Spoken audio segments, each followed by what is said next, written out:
Muchas bendiciones para todos mis hermanos y hermanas. Les saluda el pastor Jorge Justi esta noche para el segundo mensaje desde aquí de la sede del Ministerio Palabra y Verdad en Hollywood, Florida. La serie que comenzamos el martes pasado titulada Advertencias y Promesas. Esta serie, como dijimos la vez pasada, se trata de los mensajes que le dio, que escribió el apóstol Juan en el libro de Apocalipsis a las 7 iglesias de Asia, y las estamos viendo. Vamos a dividirlo en 3 mensajes, quizás 4, para cubrir todas las iglesias, porque cada una lleva como un paralelismo a lo que está sucediendo con los cristianos hoy en día, y cómo algunos cristianos se comportan como se comportaban las iglesias, y cómo el Señor le daba las advertencias a esas iglesias y también le daba promesas si hacían lo que decía el Señor, que corrigieran las fallas que tenían. Entonces, pues, este mensaje es un mensaje muy, muy puntual, porque como sabemos, todo lo que está en la palabra no pasa de tiempo. La palabra es viva y eficaz, dice la misma palabra, y es más cortante que una espada de 2 filos. Y asimismo, pues, nos redarguye, nos edifica, nos da discernimiento y nos da revelación en todas las áreas. Así es que la serie, como dije anteriormente, la titulé Advertencias y Promesas, y se basó en el pasaje bíblico que encontramos en el libro de Deuteronomio, el último libro de los primeros 5 libros del Antiguo Testamento, el capítulo 6, versos 5 al 7, que dice: y amarás a Jehová tu Dios de todo tu corazón y de toda tu alma y con todas tus fuerzas. Y estas palabras que yo te mando hoy estarán sobre tu corazón, y las repetirás a tus hijos, y hablarás con ellas estando en tu casa y andando por el camino y al acostarse y cuando te levantes. Dijimos también que cuando Dios nos pide que obedezcamos su palabra, Él lo hace con pleno conocimiento de lo que está sucediendo en el mundo, porque Él ha permitido que Satanás sea el que gobierne este mundo caído debido al pecado que entró en la vida de los seres humanos. Entonces, Por esta razón, pues nosotros los hijos de Dios, los que hemos aceptado a Jesucristo en nuestro corazón, estamos expuestos a este intenso ataque y continuo, frontal, ¿verdad?, del enemigo y de las fuerzas de las tinieblas, que buscan que nos desviemos de la palabra y que caigamos en pecado. Y es uno de los pecados que más aborrece el Señor, porque fue el pecado que cometió el mismo Satanás, Lucifer, ¿no?, cuando estaba en el cielo, que fue el pecado de la rebeldía y la desobediencia. Así es que hoy vamos a ver lo que el apóstol Juan le dijo en los mensajes de las iglesias de Pérgamo y Tiatira. El primer mensaje vimos a Éfeso y Esmirna, la iglesia de Esmirna, y hoy vamos a ver a Pérgamo y Tiatira. ¿Y cuál es esa implicación, como les dije, para las iglesias de hoy en día y para nosotros individualmente como cristianos? Así es que vamos a saludar a los que están conectados. Ya tenemos bastantes personas conectadas antes de comenzar. Y vimos a Judith Burgos, muchas bendiciones, Judith. Francisco Blasco, mi cuñado allá en Puerto Rico, y con mi hermana Alba. Está también Rogelia Tito, muchas bendiciones y bienvenida. Nancy Niño desde Venezuela, que a veces se puede conectar o no. Melvin Villanueva, muchas bendiciones para ti también. Kenneth Hernández y Nilda Guzmán, muchas bendiciones. Lugenit González, Luisa Beriguet, muchas bendiciones, hermana. Eddie Pérez también y Marcos Pérez, hasta ahora están conectados. Bienvenidos, les pedimos que compartan este mensaje, que lo compartan y hagan grupos para que puedan la mayor parte de las personas pues participar y bendecirse con el mensaje que le trae el Señor para todos ustedes. También lo pueden subir, después el mensaje sube al video y lo pueden ver en la plataforma de YouTube o en Facebook luego. Dijimos, amados, que Juan comienza el libro de Apocalipsis con un saludo a las iglesias de Asia. Y dice, entre otras cosas, según el libro de Apocalipsis, capítulo 1 y verso 7, he aquí que viene con las nubes y todo ojo le verá, y los que le traspasaron y todos los linajes de la tierra harán lamentación por él, sí y amén. Y se refiere nada más y nada menos que a nuestro Señor Jesucristo. Así es que oremos. Señor, gracias te damos esta noche, te alabamos y te bendecimos, te damos la gloria y la honra. Pedimos, Señor, que limpies nuestros corazones, que nos perdones todos nuestros pecados para poder venir y acercarnos al trono de tu favor y gracia, del trono de tu sabiduría, y para que nos des discernimiento y que este mensaje entre y nos dé la revelación que tiene para cada uno de nosotros individualmente, en el nombre de Jesús. Amén. Amén y amén. Bueno, amados, Juan en este libro de Apocalipsis le advierte a las iglesias y por consiguiente nos advierte a nosotros mismos, ¿verdad?, que Jesús vendrá y toda rodilla se va a doblar, como ya lo sabemos, y todo ojo le verá, y que nosotros debemos estar preparados espiritualmente para cuando eso venga, porque luego de esa segunda venida, pues Él ya viene a llevarse a los santos, a su iglesia, y de ahí en adelante las cosas no se van a ver muy bien aquí en la tierra. Así es que debemos nosotros estar preparados, tener ese sentido de urgencia para preparar nuestro espíritu para ese momento. Dijimos además que para dar contexto a este mensaje debíamos entender que todas estas iglesias en el contexto de la antigua Asia, ellas todas esas fueron creadas o fueron instituidas o plantadas o sembradas, como usted quiera llamarlo, por el apóstol Pablo en toda esa región que era una región de gentiles. Eran paganos, eran griegos. Había mucha influencia romana, había influencia judía también, como vamos a ver aquí en la iglesia de Sardis. Y los cristianos estaban rodeados de todas esas influencias paganas y eso afectaba la forma que la iglesia conducía, ¿verdad?, el discipulado y la enseñanza y cómo hacían sus doctrinas. De igual manera, nosotros cuando somos hijos de Dios, vivimos en un mundo que no es receptivo a los mandamientos de Dios. Estamos influenciados por todas esas mismas influencias que estaba la iglesia anteriormente allá en Asia. Asimismo, nosotros aquí estamos, ¿verdad?, influenciados por todas esas cosas que suceden y son influencias del enemigo y personas que no creen en la palabra y que lo que tratan es de distraernos o de apartarnos. Y esas influencias en ocasiones son tan sutiles que se nos meten sin nosotros darnos cuenta, entran en nuestras mentes, que ya sabemos que la mente es el campo de batalla del enemigo, y pues causan en nosotros estas cosas que Juan le decía a las iglesias como mensaje de parte del Señor que tenían que corregir porque cada una hacía algo que no era agradable al Señor. Y de la misma forma, pues nosotros, pues haciendo un análisis nosotros mismos, podemos ver si algo de esas cosas que él estaba, ¿verdad?, amonestando a las iglesias, las estamos haciendo nosotros para tomar nosotros esas medidas que debemos hacer. El título del mensaje de hoy es Pérgamo y Tiatira, en nombre a las dos iglesias que vamos a ver en esta noche. Vamos a ver las advertencias y las promesas que Juan le dice mediante los mensajes a estas iglesias. El primero es el mensaje a la iglesia de Pérgamo. El libro de Apocalipsis, capítulo 2, verso 13, dice: yo conozco tus obras y dónde moras, donde está el trono de Satanás, pero retienes mi nombre y no has negado mi fe, ni aun en los días en que Antipas, mi testigo fiel, fue muerto entre vosotros, donde mora Satanás. Este mensaje es poderoso. Mira, Pérgamo en aquel entonces era una ciudad y era la capital de la provincia romana de Asia. Los romanos extendieron su imperio por toda Asia y por toda Europa y establecieron una provincia que la llamaron Asia, y Pérgamo era la capital de esa provincia, por lo cual tenía una gran importancia geográfica.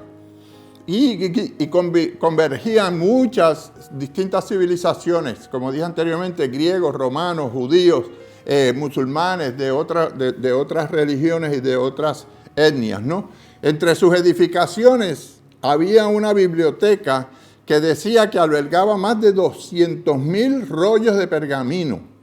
Y se llamaron pergaminos precisamente porque venían de la ciudad de Pérgamo, que fue la que perfeccionó el proceso de coger las pieles y convertirlas en pergaminos, en material para escribir los libros que se hacían en aquella época. Y esos pergaminos sustituyeron lo que era antes el papiro, que salía del Nilo en Egipto, y lo hacían de una caña, de un tipo de material vegetal que salía de las riberas del río Nilo, ¿no? Entonces, otro edificio que existía, y esto es importante que lo entendamos para ver cuál es la influencia y cuál es la relación paralela de eso con lo que nos sucede a nosotros hoy en día, es que existía un templo que era el templo más grande al dios pagano Zeus, y que Zeus era el jefe de los dioses de la mitología griega. También había otro edificio dedicado al dios Esculapio. ¿Y quién era el dios Esculapio? Era el dios de la medicina.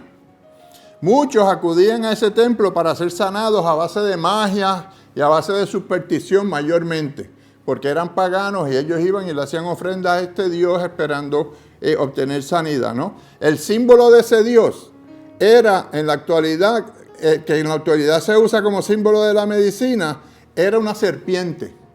Y ustedes miran el símbolo de la medicina, y mi hermana que me está viendo sabe que es así, porque ella es doctora. Es un símbolo que tiene una serpiente así, y es el símbolo de la medicina y de la farmacia también. El Señor comienza diciéndole a la iglesia de Pérgamo que Él sabía dónde moraba la iglesia. Y estaba en el medio de lo que dice el verso 13 del verso que hablamos, que leímos ahora, que le llamó el trono de Satanás. ¿Y por qué el trono de Satanás? No era que Satanás estaba simplemente en aquella ciudad morando y rondeando por ahí, sino que había establecido su trono allí debido a que se encontraban esos dos edificios paganos que eran como los puntos de adoración a estos dioses paganos. El templo de Zeus, el mayor de los dioses mitológicos, que se imponía en lo alto de un monte sobre la ciudad, que le llamaban el Acrópolis, y el templo de Esculapio, el dios de la medicina, el cual, como dijimos antes, usaba una serpiente como símbolo, algo que los cristianos relacionaban desde el Antiguo Testamento con Satanás, la serpiente, la que convenció a Eva y todas estas cosas, ¿no? Entonces, amados, los cristianos de Pérgamo estaban muy conscientes de la influencia espiritual y la guerra que se estaba llevando a cabo en aquel lugar. Como si eso fuera poco también, amados, Pérgamo era también el centro del culto al emperador romano, que también se consideraba un dios, quien perseguía y mataba a los cristianos que se negaban a rendirle culto. Y ustedes saben la famosa historia del circo romano, donde echaban a los cristianos y le echaban a los leones para que se los comieran, ¿no? Definitivamente estos cristianos vivían en un lugar claramente marcado por el poder de Satanás. En el mundo actual, algunas iglesias, y a nosotros mismos algunos cristianos que asistimos a esas iglesias, están localizadas en lugares donde existen influencias satánicas, pero están disfrazadas, no, hoy en día son lugares donde se practican abortos, donde hay clínicas que practican abortos, lugares de prostitución, de fornicación, tiendas de licor y de tabaco, y áreas donde el tráfico de drogas es rampante. Todas esas áreas están influenciadas por influencias satánicas, mis queridos hermanos, y nosotros estamos expuestos, y nuestros hijos están expuestos a todas estas cosas cuando estamos en una comunidad que existen ese tipo de actividades. Estos cristianos están en medio, así como la iglesia de Pérgamo, del trono de Satanás. Pero a pesar de estas circunstancias, el Señor reconoce que la iglesia de Pérgamo, así como algunos cristianos de hoy en día, han retenido el nombre de Dios. Tú y yo creemos en las promesas del Señor y tenemos fe y hemos querido tener y creer en el nombre del Señor y no hemos negado la fe. Ni siquiera, dice la palabra, después de la muerte de Antipas, que Antipas era el obispo de Pérgamo que fue asesinado, fue martirizado por los paganos en aquella época. Y fue muerto por los opositores del cristianismo de la ciudad. Ni siquiera después de la muerte de Antipas, amados, esos cristianos dejaron de ser fieles a Dios. De la misma forma, algunos cristianos de hoy se mantienen fieles al Señor, sin importar las dificultades que atraviesan o las pruebas que que están soportando o que están viendo o que están experimentando. Sin embargo, dice el mensaje a Pérgamo en Apocalipsis 2, capítulo 2, verso 14, pero tengo unas pocas cosas contra ti, dice el Señor, que tienes ahí a los que retienen la doctrina de Balaam, que enseñaba a Balac a poner tropiezos a los hijos de Israel, a comer de cosas sacrificadas a los ídolos y a cometer fornicación. Vamos a ver lo que quiere decir eso. Vemos aquí que aunque algunos fueron fieles y soportaron algunos de los ataques de Satanás, él se valió, Satanás, de otras tácticas para que otros cristianos cayeran, los más débiles de la fe. Así como Satanás se manifestó en el Antiguo Testamento contra el pueblo de Israel en el desierto, cuando llegaron a los campos de Moab, había un rey que se llamaba Balac y tenía un profeta a sueldo, como les digo yo, un profeta que se vendía al mejor postor. Era un profeta,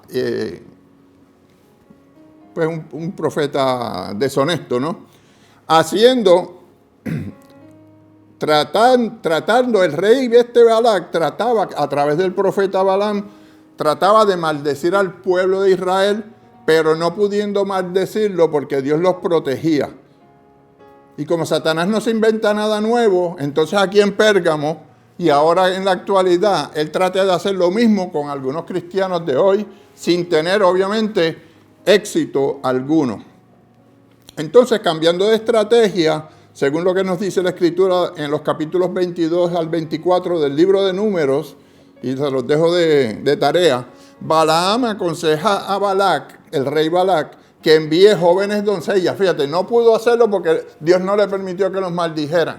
Pero entonces a Balaam se le ocurre, mira Balac, coge las doncellas tuyas, las moabitas, y doncellas bonitas y qué sé yo, y llévatelas con vino y vayan al campamento de los israelitas y convénzalos y sedúzcanlos a través de la fornicación. Y entonces estos los seducen para cometer actos de fornicación y comer carnes de animales que ya habían sido sacrificados a los ídolos paganos de los moabitas, haciendo que los israelitas cayeran en pecado. De igual forma, eso pasó en la iglesia de Pérgamo y de igual forma está pasando hoy en día cuando nosotros nos damos o nos prestamos a algunos cristianos para hacer estas doctrinas de Balaam, que son el tipo de fornicación, que no necesariamente tiene que ser una fornicación física, pero fornicación espiritual, porque vemos doctrinas que no son la sana doctrina de Dios y nos dañamos nuestra mente con todas esas influencias de doctrinas falsas. De igual forma, como dije, en la iglesia de Pérgamo, la llamada doctrina de Balaam se había infiltrado y ellos también habían comenzado a comer carne sacrificada a los ídolos y a cometer fornicación con mujeres paganas. Nosotros nos adaptamos como cristianos a costumbres que no son del agrado de Dios. Debemos hacernos esa pregunta. De la misma forma que las dos primeras iglesias que vimos en el primer mensaje seguían las doctrinas nicolaitas, que le expliqué que los nicolaitas eran los que habían establecido esta organización piramidal donde el líder era el jefe y los demás eran súbditos que miraban hacia el que estaba dirigiendo y dejaban, no enfocaban la mirada en Jesucristo.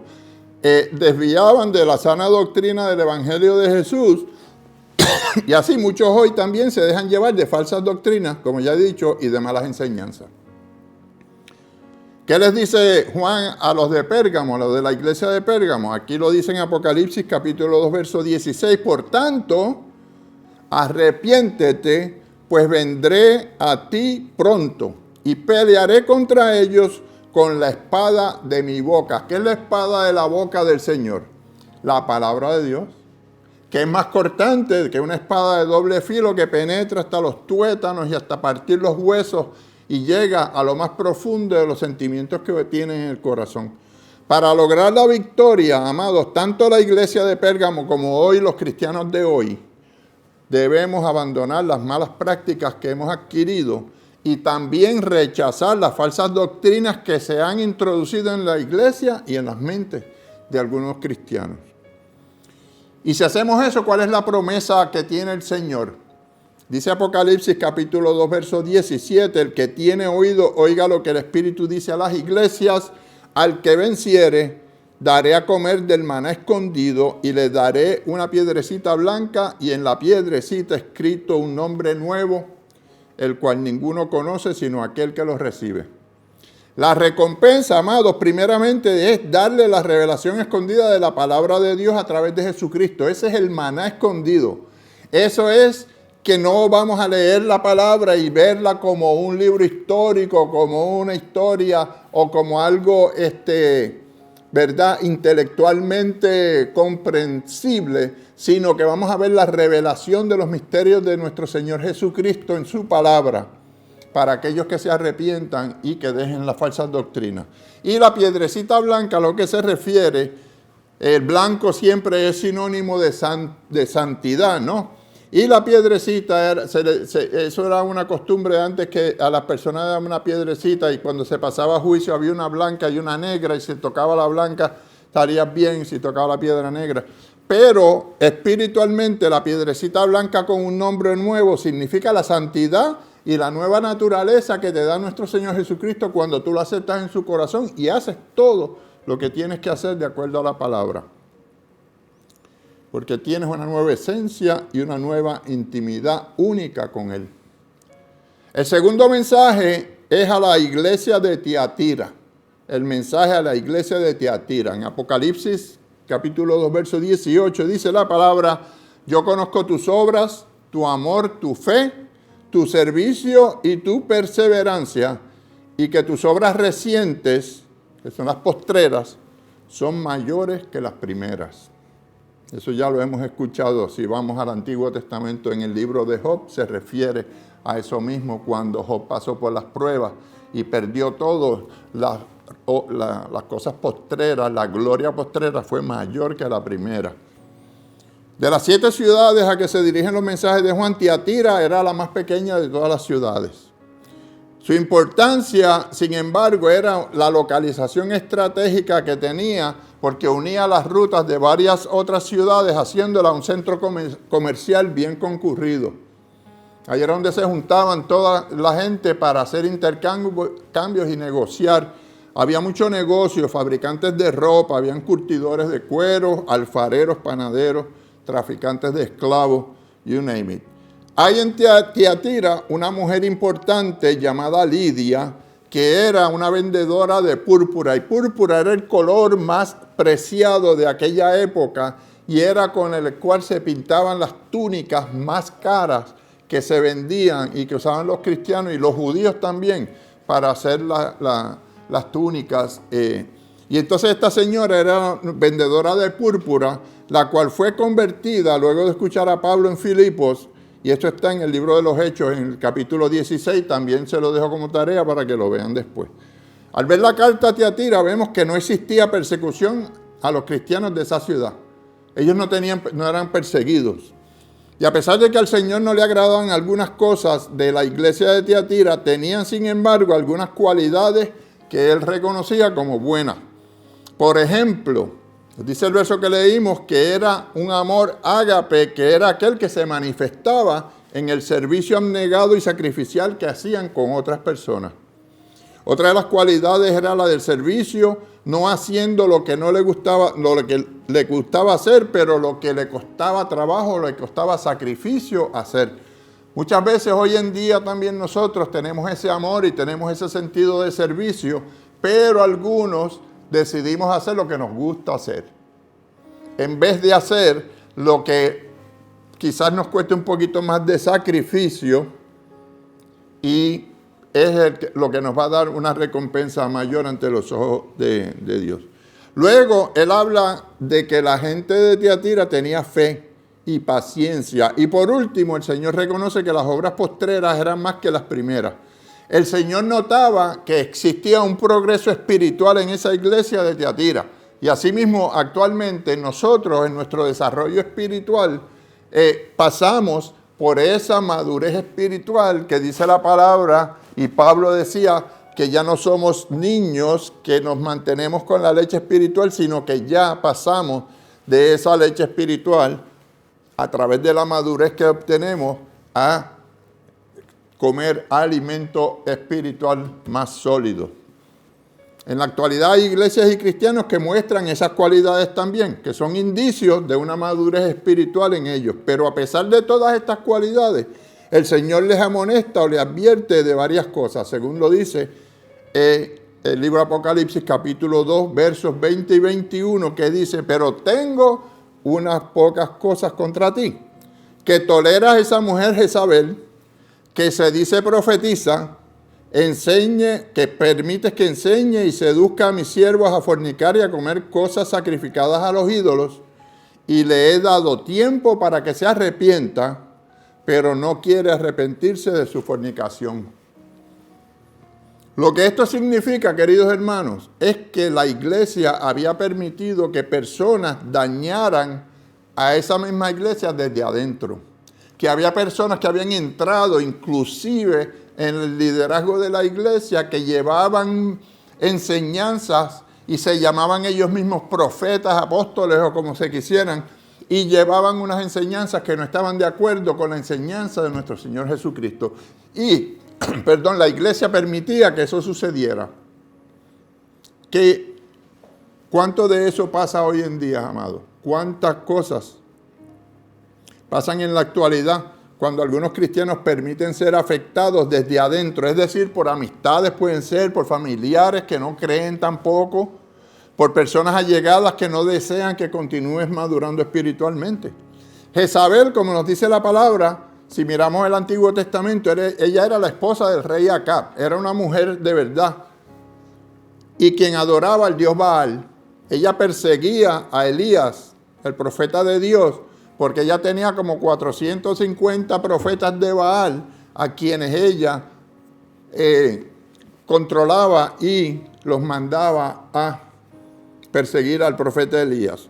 Y ofrecía sacrificios a los ídolos de ella, a los dioses que ella tenía.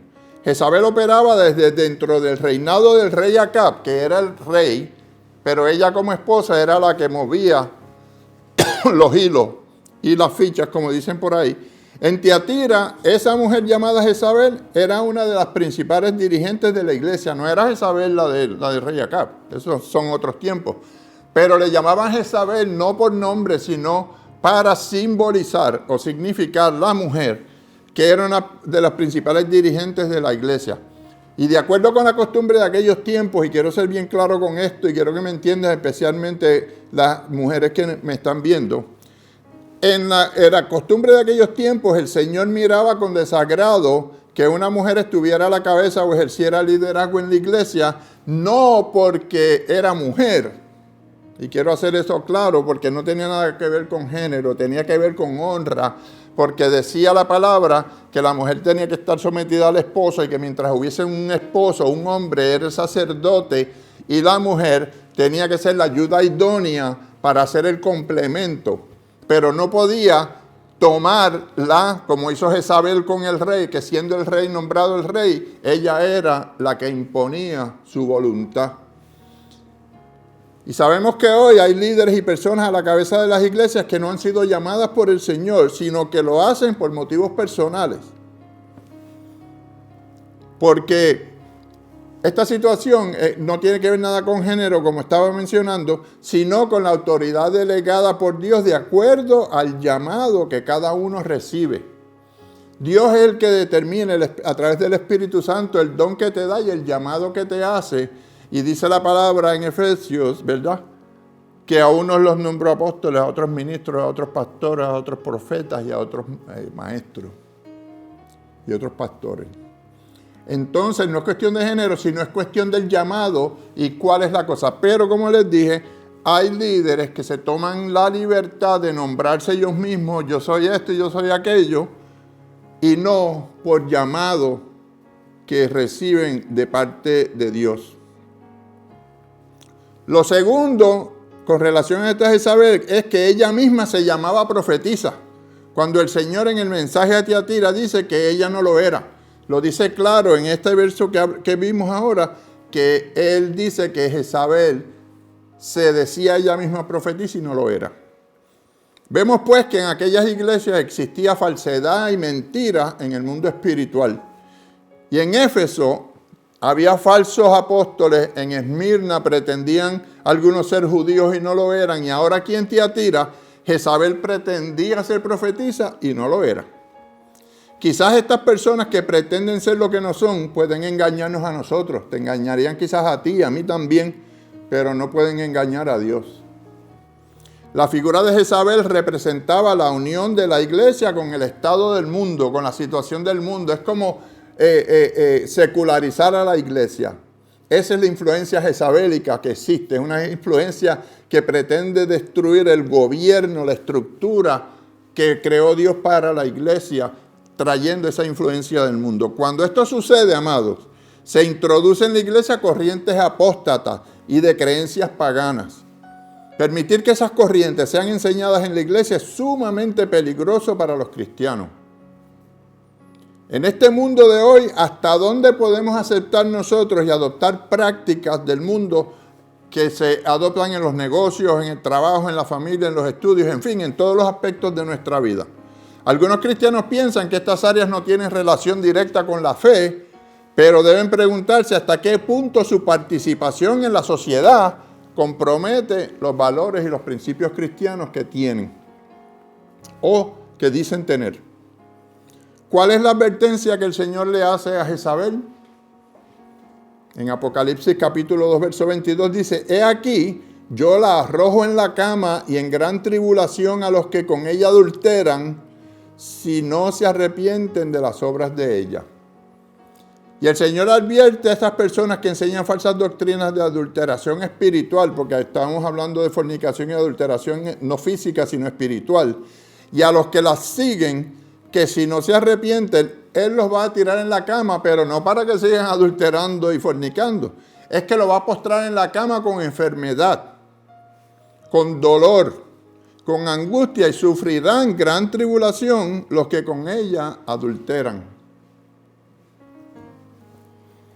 Pero aquellos que perseveraron y no se dejaron influenciar por Jezabel, que habían en la iglesia de Tiatira, el Señor les exhorta, aquí en Apocalipsis capítulo 2, versos 24 y 25, y les dice: pero a vosotros y a los demás que están en Tiatira, a cuantos no tienen esa doctrina y no han conocido lo que ellos llaman las profundidades de Satanás, yo os digo, no os impondré otra carga, pero lo que tenéis, retenedlo hasta que yo venga. Esa exhortación, mis amados, es para los creyentes verdaderos, para nosotros, para ti, para mí, que estamos en medio de creyentes carnales, de otras personas que se llaman cristianos y que están ahí medio tibios, medio calientes, con un pie aquí, con un pie allá. Esa exhortación es para nosotros, y que no hemos caído a pesar de la influencia de estas otras personas, porque no hemos actuado a la tentación, ante la tentación que somos víctimas, ¿verdad? Dice el Señor que no dejen que lo que han aprendido de la palabra, que lo que han recibido, que no dejen que se los quiten, que los guarden y que permanezcan fieles a las prácticas cristianas del amor, del servicio y de la paciencia. ¿Cuál es la recompensa entonces para estos que perseveran? Apocalipsis capítulo 2, versos 26 al 28 nos dice: al que venciere y guardare mis obras hasta el fin, yo le daré autoridad sobre las naciones y las regirá con vara de hierro, y serán quebradas como vasos de alfarero, como yo también las he recibido de mi Padre, y les daré la estrella de la mañana. Esta promesa es la promesa de gobernar junto a Jesucristo cuando Él venga por segunda vez, y vayamos y gobernemos junto con Él a todas las naciones. Y vamos a gobernar, dice la palabra aquí, con vara de hierro, porque vamos a gobernar con firmeza contra el mal, contra las obras de las tinieblas. Y la estrella de la mañana que nos promete se refiere a la luz de Jesús, que es lo que seremos cuando llevemos la palabra a los lugares que están en tinieblas. La palabra dice que somos sal de la tierra, luz del mundo. Esa estrella de la mañana es Jesucristo, que trajo la luz desde el principio de la creación, y dijo Dios: hágase la luz. Y ahí estaba Jesucristo. Y esa luz la vamos a tener nosotros. Esa es la estrella de la mañana que nos va a guiar a nosotros con esa luz para alumbrar en las oscuridades de las tinieblas. El próximo domingo pensaba terminar con los mensajes de la iglesia de Sardis, Filadelfia y Laodicea, pero el Señor me movió a que solamente cubra Sardis y Filadelfia. Y entonces el martes, porque es el próximo domingo, el martes, como ya está la semana que viene, es la semana del Día de Acción de Gracias, el jueves, no vamos a tener mensajes ese jueves. Y el martes vamos a terminar con la iglesia de Laodicea. O sea que el domingo vamos a tener Sardis y Filadelfia, y terminamos la serie el próximo martes, que sería, creo que es el 24, con la última iglesia, que es la iglesia de Laodicea. Y como siempre termino todos mis mensajes, amados, haciendo un llamado a aquellos que no conocen de Jesús y que quieren conocer todas estas cosas, estos misterios, estos mensajes, estas advertencias y las promesas que tiene el Señor para ustedes, si solamente deciden aceptar, creer en su corazón que Jesucristo murió y fue crucificado y derramó su sangre para la salvación tuya y la mía.